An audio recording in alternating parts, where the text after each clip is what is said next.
Thank you.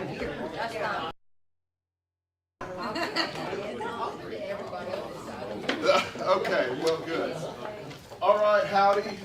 So for our live stream folks, normally we do all of our prayer concerns at the end of the lesson after you're off the camera for confidentiality reasons.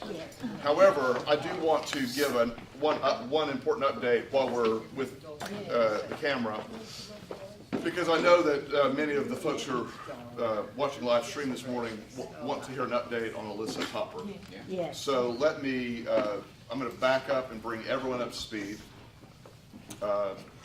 Last Tuesday, Alyssa developed some symptoms of preeclampsia and had really high blood pressure that they couldn't get under control, and went to the hospital, came home.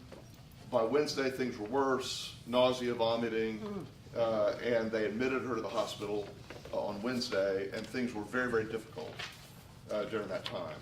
And one of the things that developed was that she was losing the ability for her blood to clot correctly. So some people would ask, why didn't they just do a C-section and take the baby? And the answer is because she would have bled out had they done that. They had, at that point, they had to proceed with a normal delivery. So they got her stabilized, and overnight, Thursday night, Friday morning, 9 o'clock, she delivered a healthy baby girl who now has a name, Hadley. Hadley, Hadley. So, but immediately after the delivery, things went very bad for Alyssa. And she began hemorrhaging and nearly bled out in the delivery room. And her doctor, some of you know Dr. Paul Payne, who's a long time ago member here, right, raised his kids here, is her doctor, and a saint in this. I mean, honest to God, had stayed at the hospital all night long with them through this, and has been very, very attentive. The cards that are going around, by the way, are to Jacob and Alyssa, if you'd like to write a note to them. So, a lot of bad things happened after that, and it was touch and go for a couple of days. Still not out of the woods. The good news is Alyssa now is conscious.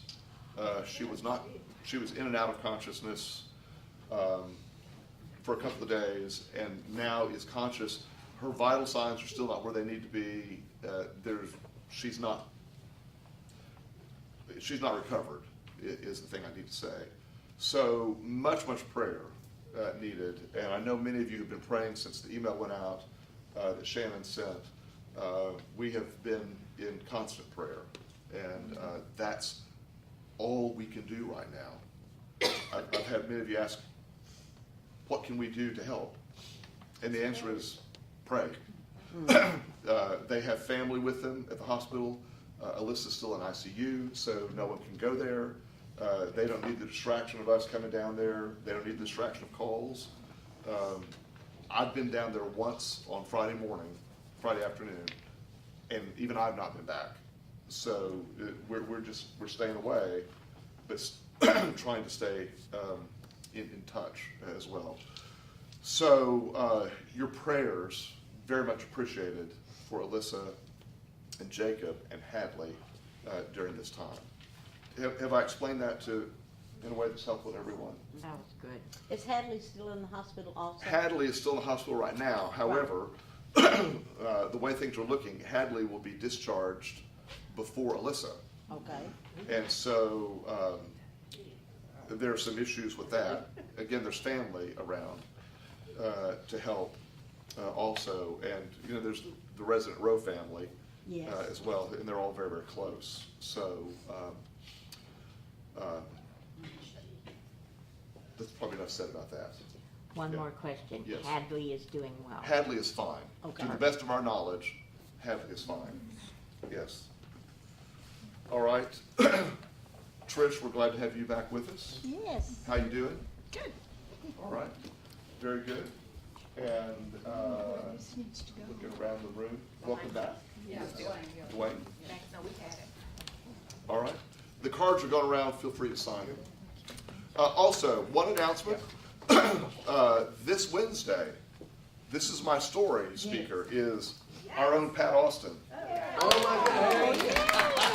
Noon in Community Hall. Hope some of you can be there. I'm trying to clean it up. Tell the truth, Pat. Just tell the truth. Oh, now don't tell everything. Don't tell the whole truth, just part of it. This part I have to leave out. That's right. So Mark, Yes. before we begin today's lesson, that's me talking over here. Yes. We did a parable in church today, which was good. Yes. But then I noticed that the disciples were so selfish. Because this parable here, in the last sentence here, he did speak to them, but in parables. But then he explained everything to them in private. And those selfish disciples didn't even tell us what Jesus said. Well, I need to get one of my handouts here. Sorry. Thank you. Well, so sometimes in the parables we do see the explanation Jesus gives to the disciples. Sometimes we don't. Sometimes they got recorded, sometimes they didn't. Yeah. I love what Kevin said in his sermon this morning. It's obvious as can be, but you just don't think about it, is that Jesus never wrote anything down that we have. Right? Yeah, by the way, Kevin had a really excellent sermon this morning. Aaron will be preaching at 11. Oh, Aaron's preaching at 11. Yes. Very well. Kevin has a couple of interesting hooks in the water, and we'll see what happens. Yeah. All right. So I promised last week, Jim DeNoyer, that we would take a little detour and talk about judgment. Oh. Oh, my goodness. Yeah. So I had some help on this lesson. With Cooperative Baptist Fellowship General Assembly was in Dallas this week, and there was one. Most of the time, I sort of held court in the coffee shop in the Hyatt and just talked to whoever came by. And one afternoon, I was sitting there with some of our resident alumni, and I said to them, "I've got to teach this lesson on Sunday about judgment. What should I say?" And I've got some notes on my phone from them. I bet you do. So I want to ask you. Well, first of all, I want to be clear about something. So multiple kinds of judgment we could talk about. What Jim's question was about God's judgment of us, not about our judgment of other people. Right? So that verse, "Judge not lest you be judged," that's not what we're talking about today. Unless you think it sort of relates to this as we get going. What we're talking about is, after that, the judgment. Because multiple times in the parables, and particularly in the Matthew parables, we see this line of Jesus that says just that. Story, story, story, point, and after that, the judgment. And there are multiple places that this occurs. So on the cover of your handout, you'll see there are more than 15 Greek words in the New Testament used that gets translated into English as judgment. So there's a lot of nuance to this. So again, one of the problems of Greek to English is Greek is much more specific than English is. As hard as it is for non-English speakers to learn English, mainly because of our tenses and the way we conjugate things, that makes no sense. Other languages have much more nuance than English does. So I'm giving you a few of these words that I want us to talk about. But before we get there, I want to ask you this question. When you think about the judgment of God, where have your ideas on that come from? What is it that you think about God's judgment? And I'd like you to dig down and try to peel back some layers and answer the question, where did I get this idea? Anyone? I was going to say, from the time I was a little girl, all of the stuff in the Old Testament, I mean, God sent his people out and they destroyed whole nations. Yes. And that really worried me for a long time.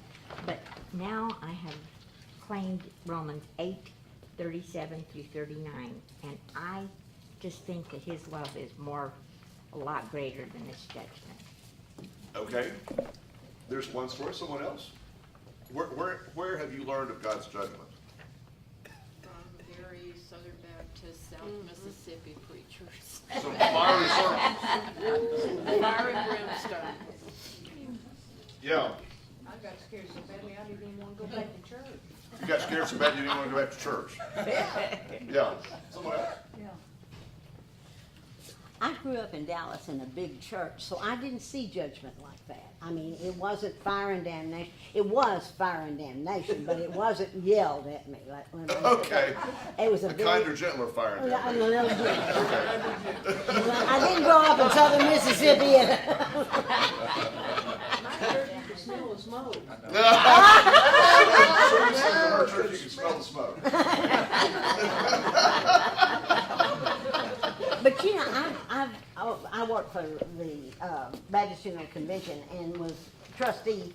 I was in the department for the trustees for many foundations of the Baptist. What I'm getting at is I sat in many congregations because we were looking and doing that, and a lot of them were black. And now, you know, they're longer and everything else. But really, I never heard a real fire and damnation. I heard tough love is what I heard. Okay. Listen to your mama. She was judgment. I mean, you know. So I think the point you made, there's variations on this, right? There's gradations. Some of us grew up with grade A judgment, and some of us grew up with grade B and C judgment. Lesser versions of it. Well, let me call your attention to the handout, and I want to just highlight a few of these words that would help us understand some of the ways the English word judgment is used in the biblical text, because I think we need to start there before we get to the interpretation.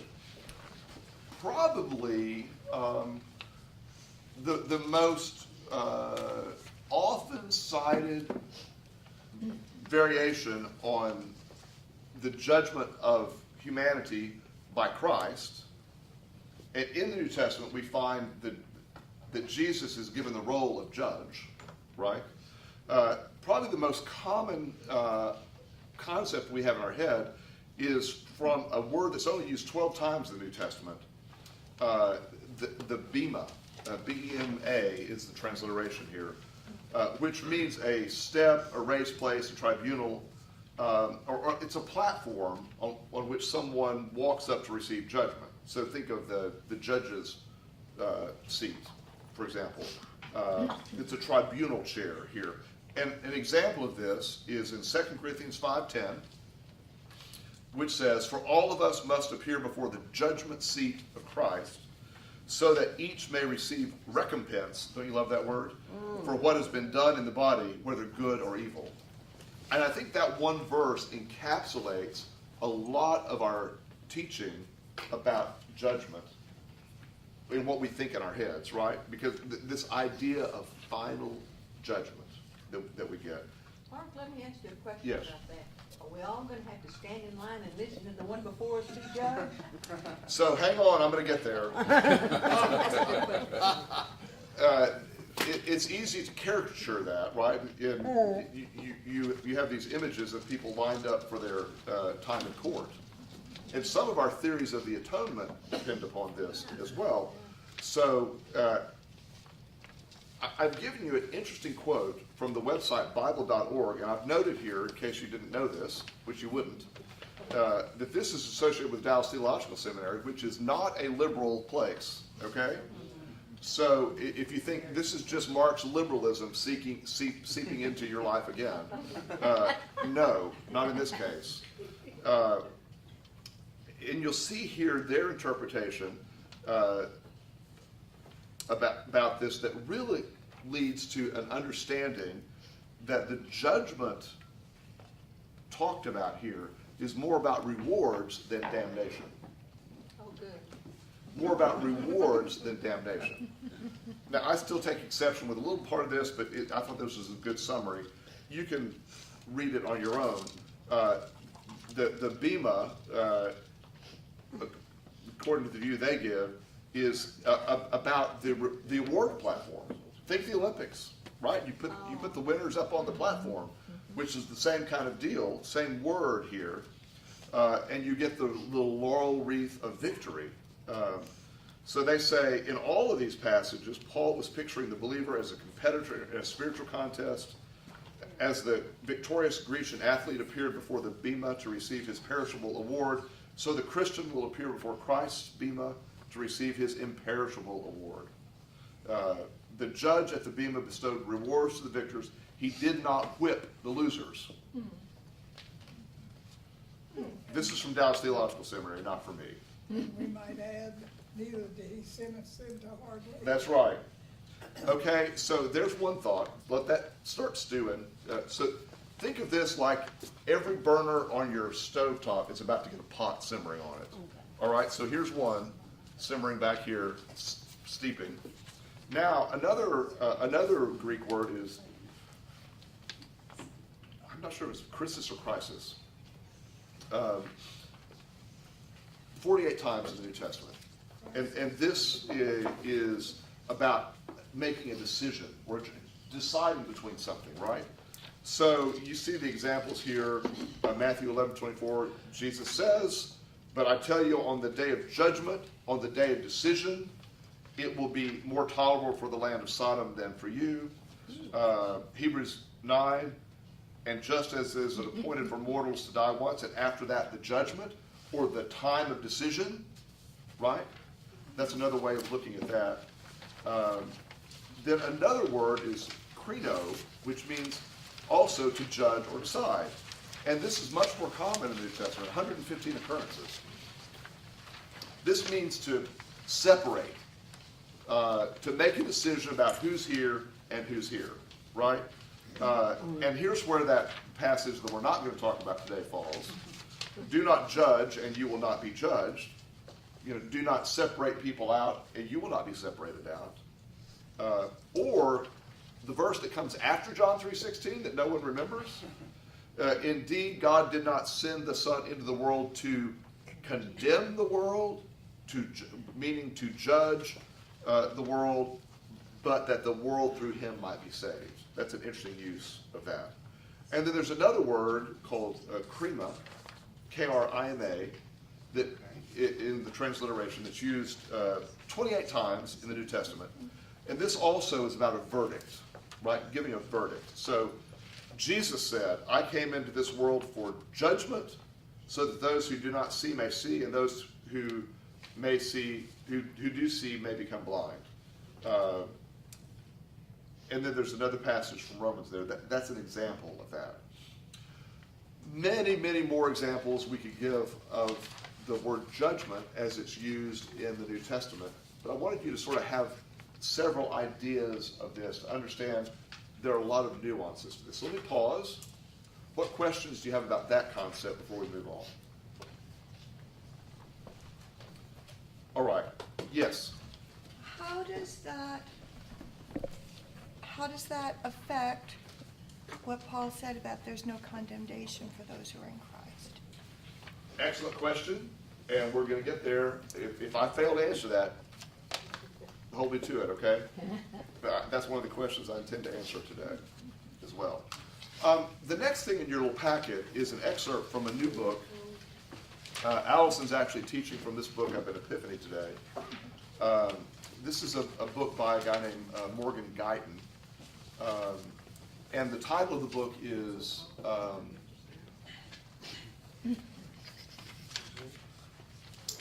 How Jesus Saves the World from Us. And I want to call your attention to a couple of things here. This is another pot simmering on the burner here in the whole conversation. And it's about how much we like scary religion. Right? Scary religion sells. Oh, well, it sells. Right? It sells. So back in the days, I used to work for the Southern Baptist Home Mission Board. Some of my friends worked in the Interfaith Witness Division, and they studied other world religions and were able to talk about them and teach about them.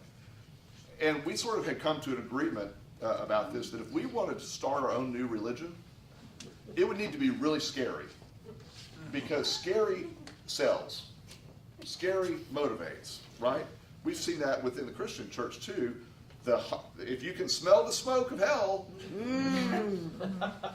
you're going to be more motivated, right? And so there's a reason for that. It's good salesmanship, Mike. And this author is talking about how what Jesus is really saying. The fear of the Lord is not about, oh my God, I'm afraid. It is really about something else. It's about faithfulness. And he quotes Psalm 111:10, the fear of the Lord is the beginning of wisdom. And yet, John 4:18 says, there is no fear in love, but perfect love casts out fear. Well, how do we reconcile these two things, right? Right. What is it about fear in this? And I particularly on the next page on this, what fear really means is respect or awe. Respect or awe, not shrieking in terror here. All right. He says, what's interesting to me is I've gone through all the verses where the Bible mentions the fear of the Lord, is that I haven't found any verses that connect the fear of God to any reason we should be scared of God. If the main point of the message is that God's supposed to be scary, it would seem that Bible verses would say something like, fear God or he will split you in two with a lightning bolt. There are plenty of scriptural accounts of God using his power to break things, but none of these passages that talk about the fear of the Lord is based on the scariness of God. Instead, the fear of the Lord is associated with positive character traits like being trustworthy, not taking advantage of people with disabilities, respecting elders, not cheating, and not charging interest on the loans you make to people who've fallen on hard times. In other words, the fear of the Lord is basically synonymous with honor. It seems to me that you do the right thing even when you don't have to. So is being afraid of God the critical foundation that allows us to behave honorably? Is terror the best motivation for a person to behave honorably? No. No. So when we think about judgment as a biblical concept, I think this idea of the fear of the Lord is closely associated with it, and we've got to have that in our head to answer the question as well. There's one other important word or concept that we need to get on the burner here in another pot. Well, before you do that, how does this reconcile with God turning people into salt back in the Old Testament, or tearing up the commandments because he was angry? Yeah. That's not an answer.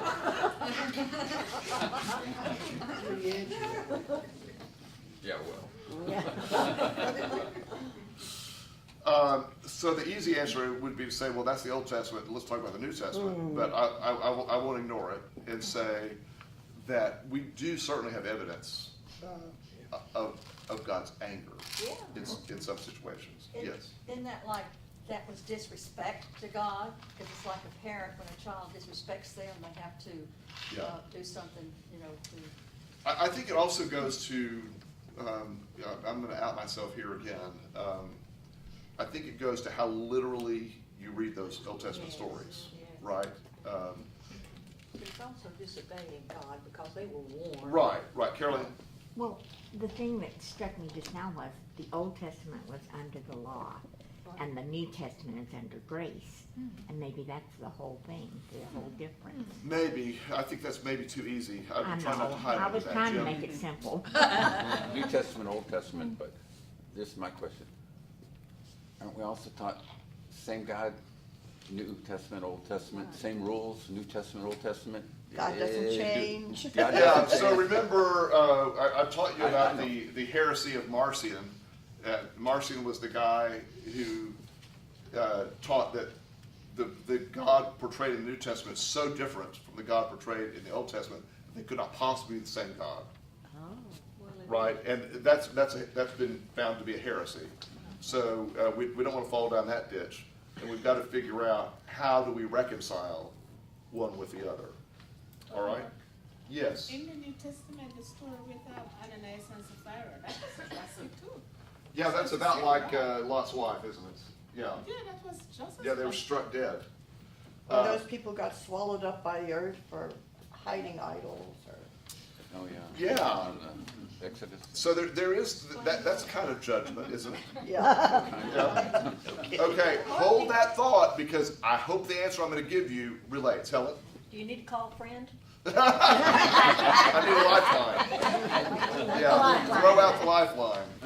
Anyone know that old hymn?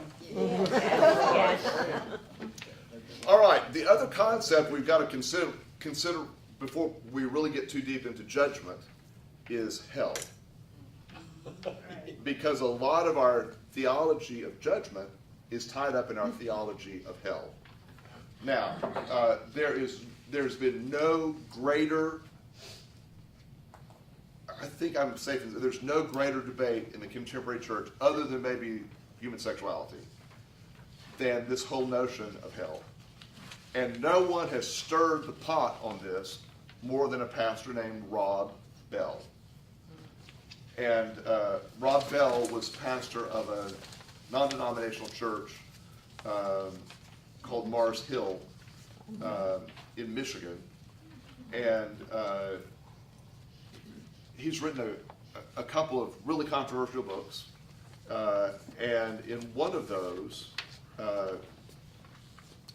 he questions whether hell is a real place or not. And what I've given you here is an article from Christianity Today from 2011 that sort of, and the book is called Love Wins, all right? So this article, we're not going to go through all this right now, but I'm leaving it with you to read, sort of shows the ins and outs of what he's done in this book and how controversial it was. And this was, this book came out, I think, 2011, so it's 7 years ago. And Rob Bell has gone on to become a speaker, and he had a television series on the O Network at one point, and I'm not sure that's still on there or not. He got hooked up with Oprah along the way. And keep in mind, he came from a conservative evangelical place. Oh. And you can imagine the skewering he took after this book. Wow. But what he did was bring to the surface a conversation that's been under the surface for a very long time that not many people have the courage outside of the seminary classroom to talk about. Mm-hmm. And that is, where do we get our notion of hell? And what is that? Now, let me sort of cut to the chase on this and say, number one, we've not sent any TV cameras to hell to come back and report to us on that, right? Well, you had a whole week. Yeah, I mean, we don't know. So one of Rob's, the things that set him off about this is that people talk about hell as if they've sent an expedition there and have a report, like Lewis and Clark have come back and no, right? So everything we talk about regarding hell is abstract, really, and we have to draw it really from Scripture. What I think we can say, what I'm comfortable saying, is that the best definition of hell I can give is separation from God. Separation from God. And I think even my fundamentalist brothers and sisters would agree with that definition. And permanent. Permanent separation from God, in my view, and just chalk this up to me, all right? My studied opinion on this, having not been anywhere to come back and report, right? But my understanding of Scripture, my understanding of the teachings of Jesus, is that hell, in my view, is not so much a place as a reality of separation, and it is always by our own choice. It is never by God's dictate. that God extends love to all, and it is our choice to reject that at times. Pat? I think exactly like you think. Isn't that great? Well, then you're very smart. But I was gonna say, to me, the picture of separation from God is take our world as it is now. And all the bad things, evil things you see and hear every day, take every good person and thing out of this world, and you've got hell.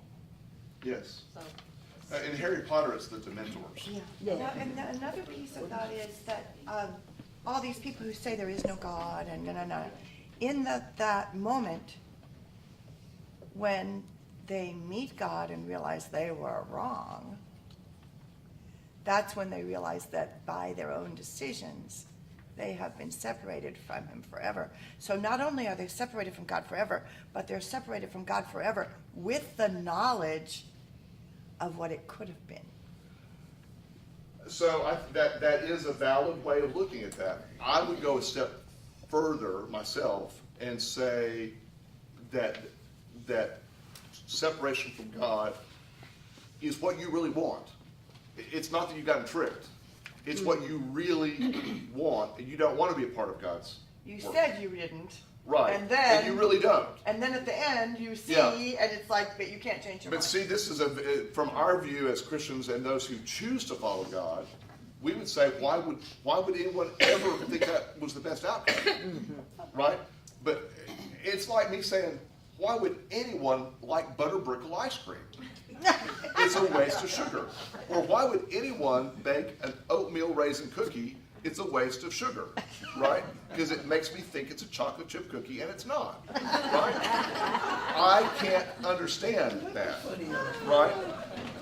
And I think from our vantage point, loving God, loving the things of God, it would seem to us that someone would find themselves separated from God and feel like they were tricked. And maybe so, but the reality may be that that's what they want. well, what do you do with that? Where we're told that, I've forgotten it all now, but anyway, the guy was sent to hell, and his brother looked on to him or something, and he saw what he was like there. You know, what do you do with that? Yeah, well, that is a story that's told, is illustrative, right? It's not a CNN or Fox News report, you know? Have you verified that? I can't. Snopes does not have that one. Yeah. So we're saying that there really isn't, oh, not we're, but talking about that there isn't really a place with fire and lava That's what I wanna and all know. that.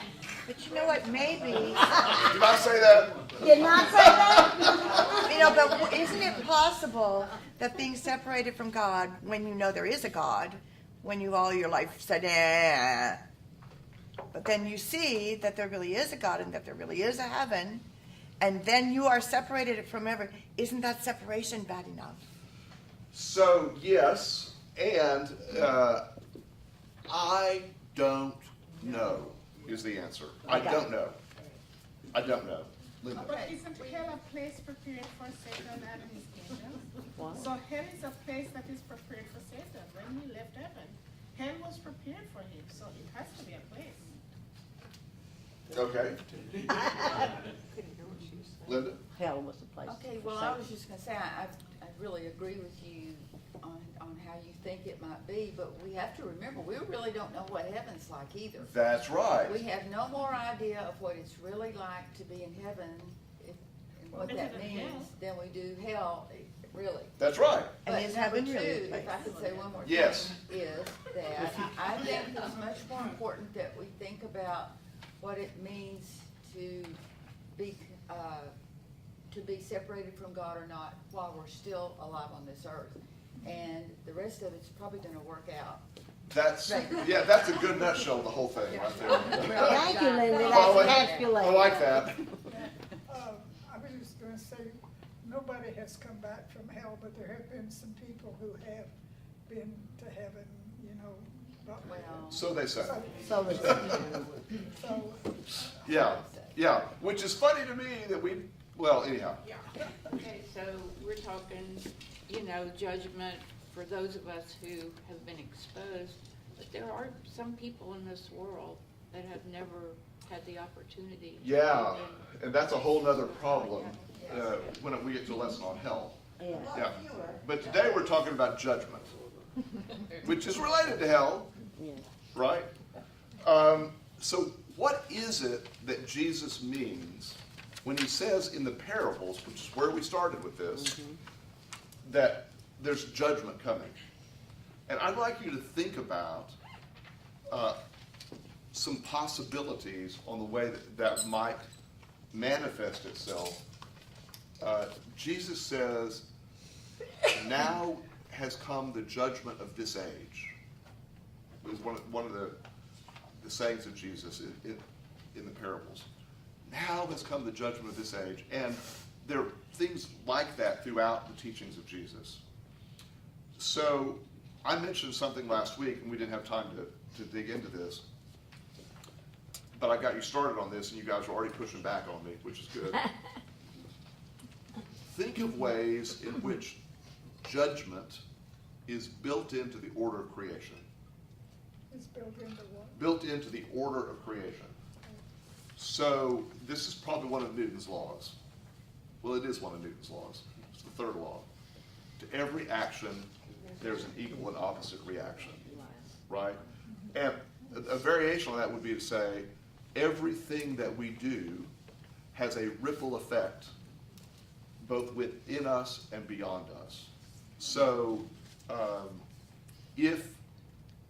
and Kevin did a nice job in touching this in his sermon this morning about the seeds we plant, how we scatter seeds that grow up to produce good fruit or rotten fruit, right? And hate and meanness and evil, when planted, they grow up like a crop too. And so on this Father's Day, Kevin pointed out, we can think of fathers who have sown discord in their families that has gone on for generations. And we can think of fathers who've sown love and kindness in their families that has also gone on for generations. And so this whole notion of reaping what we sow certainly is a part of this as well. You were talking about the very beginning of creation. We were told you don't eat of that fruit or there is a price to pay. There is a for it. consequence. So that was from the very beginning. That's right. You know, it's not, we had a choice then. That's right. Didn't do very well with it, neither do we now. Yeah. You know, the reality, if you eat 12 donuts every day, all your life, you're probably going to have a problem, right? Sounds pretty good, doesn't it? You don't eat 12 donuts every day, so just 10. Okay. At a park pancake this morning.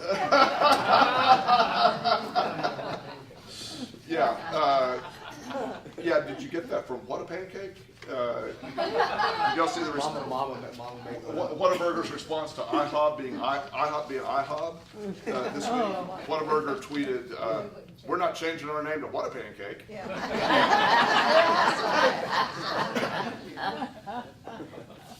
Yes. About some research that I'm aware of, done by a friend of mine at Sam Houston State University in the criminal justice area, said that about 90% of inmates, male inmates that he did his research on, were abused by their fathers, if you include all forms of abuse there. So there is a perpetuation of negative things that happen as the influence. Simply Yes. put, evil begets evil. And isn't that a kind of judgment? It is. Right? Now, the problem is sometimes the judgment falls on other people. And, and the Bible says that the sins of the father are visited on the sons. Second and third generation, right? That's one concept here, that the actions that we have consequences. Also, think about one of our resident alumni talked to me about systemic and generational wounding. So, Oh, wow, say that again. systemic and generational wounding.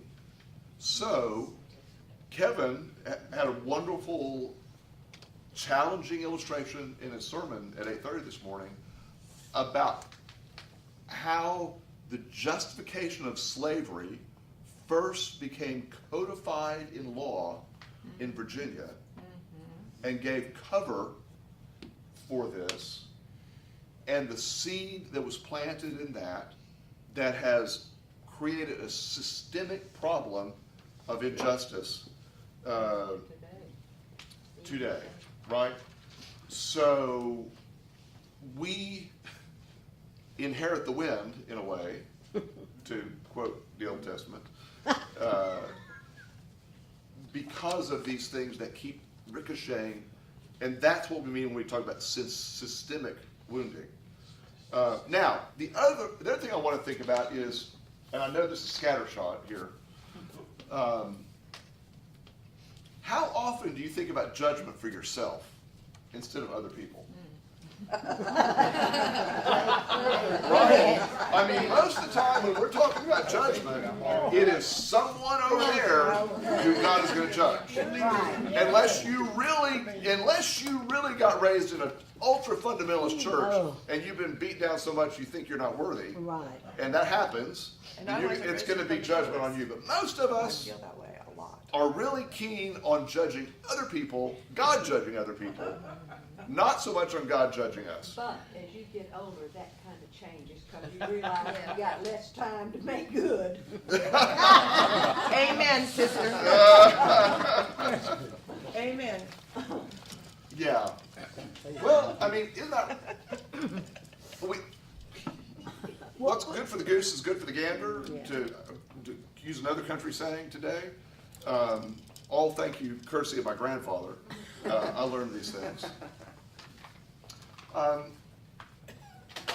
The gold standard for checking any belief that you have about someone else is to ask, how would I feel if that were applied to me? Just like the gold standard for any political view you have or idea is, switch the labels on your idea, and if it's good the other way, then it's good for you, right? If you are upset about X person doing such a thing, switch the label and say, well, what if my favorite person did that? Would I be upset, right? Or vice versa. And this gets us into this idea of understanding judgment as well. Charlene? No? Okay. Now, I know we're sort of moving fast here. Another concept I want to lay out here is the idea of evolving comprehension of judgment. Evolving comprehension of judgment. And the best example I can give of that right now is the Me Too movement. Right. All right? So we live in a unique time right now in which there is a dawning awareness and understanding of something that ought to have been inherent in creation from the beginning, but has been overlooked and abused. And there's a reckoning, there's a judgment that is now coming for something that has been a part of our culture for too long, right? And so I've been fascinated by several of the articles and interviews I've read or heard with men who have found themselves caught up in the judgment of the Me Too movement, who sometimes, not always, sometimes have said, I didn't know that what I was doing was wrong. Right. Okay, you can believe it or not, Bad it was. right? But when something is so culturally ingrained, even though it is wrong on its face, it gets the blessing of time around it, right? No one stands up to challenge it, and then it grows. This is what men do. So can you understand how sometimes judgment comes delayed because we have a new understanding of what that is? Does that make sense?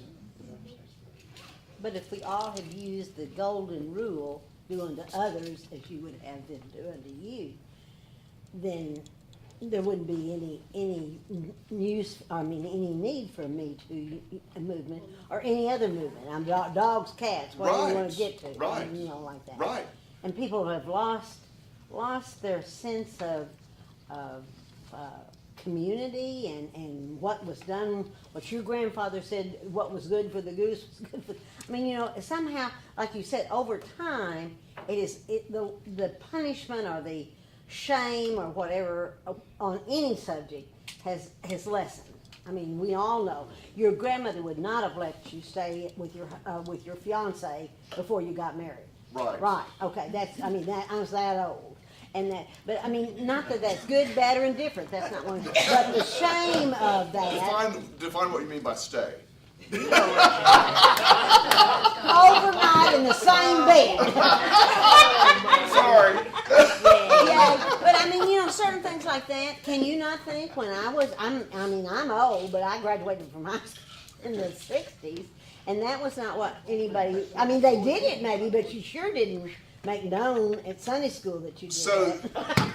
this is a great example of the changing times. Yes, changing times. Sometimes the changing times bring us more open, but sometimes they bring us more closed or into a greater understanding of what is right and wrong. So while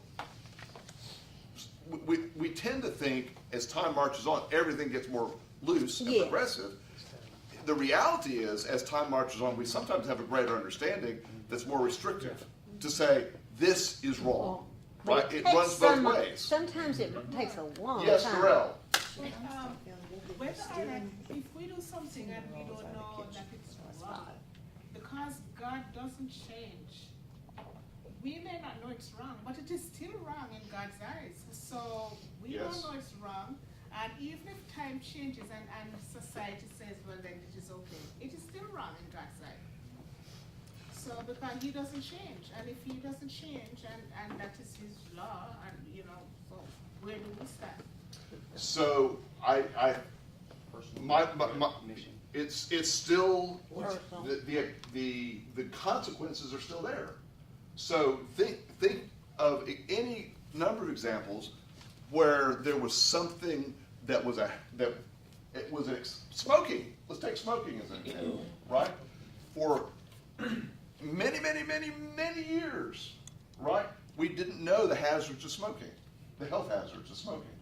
And yet, the hazards were still there, right? It was still, the consequences of tobacco use still took their toll, but we didn't understand the link. But it's not a sin. No, but I'm using it as an example. Oh, okay. I'm not saying smoking is a sin.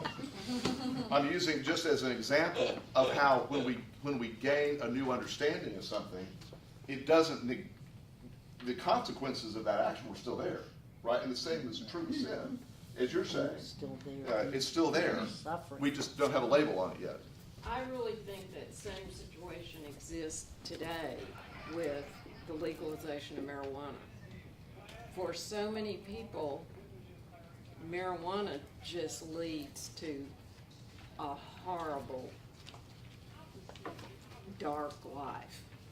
Not everybody, but we're so wrapped up in the United States in saying it's okay, and yet the dark side of marijuana, those effects are still there. They still exist. They haven't gone away just because X number of states have legalized marijuana. Okay. Fair enough. Yes. I just wanted to ask a question. She said God doesn't change. Yes. We know that? Scripture says When I think about judgment, I like what you said about God in the Old Testament, God in the New Testament. I don't think there's two gods. I think God did change a little bit. And I think his approach to humanity, there's a number of cases, I think, where he's maybe evaluating how he's dealing with us. Okay, now, there's a whole other can of worms. Let me answer this. Oh my gosh, we're out of time.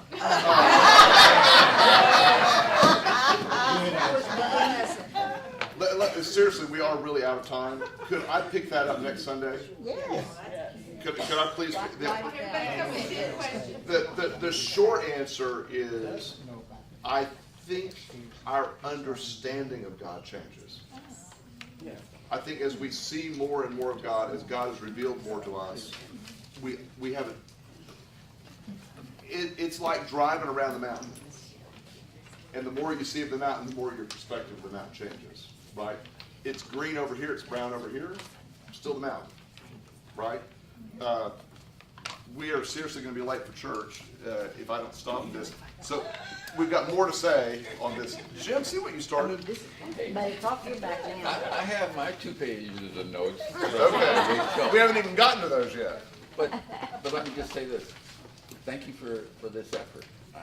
I really Yes. appreciate it, and I'll say Amen. from my own standpoint, it's been a week of my spare time, is thought about stuff, crazy stuff, but. Bring your list next week and we'll talk about We'll some go more. over those, sure. We'll talk I'm about some sending you more. a question. Okay. So, goodbye to everyone on